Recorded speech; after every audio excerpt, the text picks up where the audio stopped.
Hello అందరికీ, welcome to my channel. ఇవాళ మీకోసం ఒక మంచి రెసిపీ తీసుకొచ్చాను. చాలా టేస్టీగా, చాలామంది పూరీ కర్రీ ఎలా చేయాలో తెలియక ఊకే ఫెయిల్ అవుతూ ఉంటారు కదా. అయితే నేను చెప్పిన చిన్న చిన్న టిప్స్ పాటిస్తూ చేయండి, చాలా చక్కగా చాలా బాగా వస్తుంది.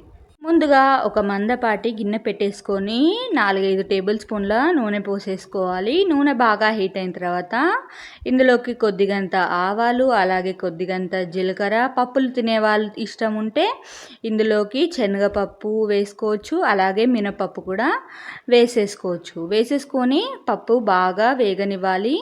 అలాగే మనం ఆవాలు, జీలకర్ర కూడా బాగా వేయించుకోవాలి.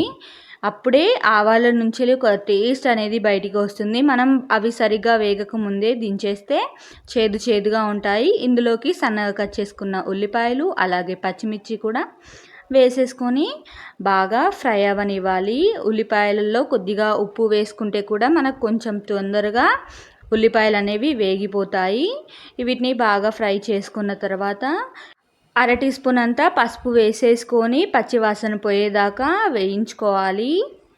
అల్లం పేస్ట్ కూడా వేసేసుకొని పచ్చివాసన పోయేదాకా వేయించుకోవచ్చు. ఇప్పుడు పసుపు పచ్చివాసన పోయేదాకా వేయించుకున్నాక ఇందులోకి ముందుగానే ఉడకపెట్టి స్మాష్ చేసుకున్న బంగాళదుంప మిశ్రమాన్ని వేసేసుకొని ఒకసారి మొత్తం కలిసిపోయేలాగా బాగా కలిపేసుకోవాలి. పూరీలు అంటే ఎవరికి ఇష్టం లేదు చెప్పండి. ఎవరిని అడిగినా కానీ పూరీలు అనేవి మా ఫేవరెట్ అని చెప్తారు. ఆయిల్ ఫుడ్ అని చెప్పేసి చాలామంది అవాయిడ్ చేస్తారు. మన ఛానల్లో ఫుల్ వీడియో అప్లోడ్ చేశాను. చిన్న చిన్న టిప్స్ పాటిస్తూ చేస్తే ఆయిల్ కూడా అస్సలకే ఎక్కువ పీల్చుకోదండి. చాలా టేస్టీగా చాలా బాగుంటాయి. అలాగే వేసిన పూరి వేసినట్టుగానే పొంగుతుంది, నాది గ్యారంటీ. ఒకసారి వెళ్ళి చూడండి.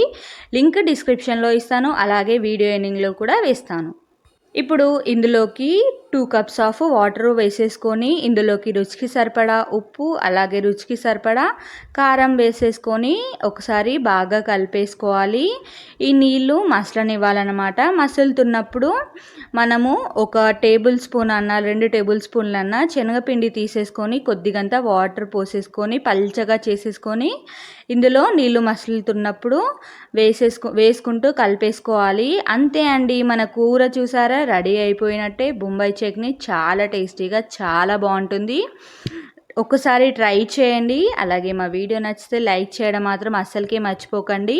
పూరీ వీడియో కూడా మన ఛానల్లో అప్లోడ్ చేశాను. వేసిన పూరి వేసినట్టుగానే పొంగుతుంది. పూరీలు అలాగే బొంబాయి చట్నీ పర్ఫెక్ట్గా వస్తే వాళ్ళ ఫేవరెట్ డిష్ ఇంకా పూరీ అయిపోతుంది. అంత బాగుంటాయి. నేను చెప్పినట్టు చేయండి, చాలా పర్ఫెక్ట్గా వస్తాయి. ఫస్ట్ టైం చేసే వాళ్ళైనా కానీ చాలా టేస్టీగా చాలా బాగా వస్తాయి. అలాగే బ్యాచిలర్స్ ఉంటారు కదా, బ్యాచిలర్స్ కూడా ఒకసారి ఇలా చేసేసుకోండి. మీరు ఒక్కసారి ఇలా చేసుకున్నారంటే మళ్ళీ మళ్ళీ మీరే చేసుకుంటారు, అంత బాగుంటుంది. మరి ఇలాంటి ఇంట్రెస్టింగ్ వీడియోస్ కోసం మన ఛానల్ని సబ్స్క్రైబ్ చేసి గంట సింబల్ కొట్టడం మర్చిపోకండి.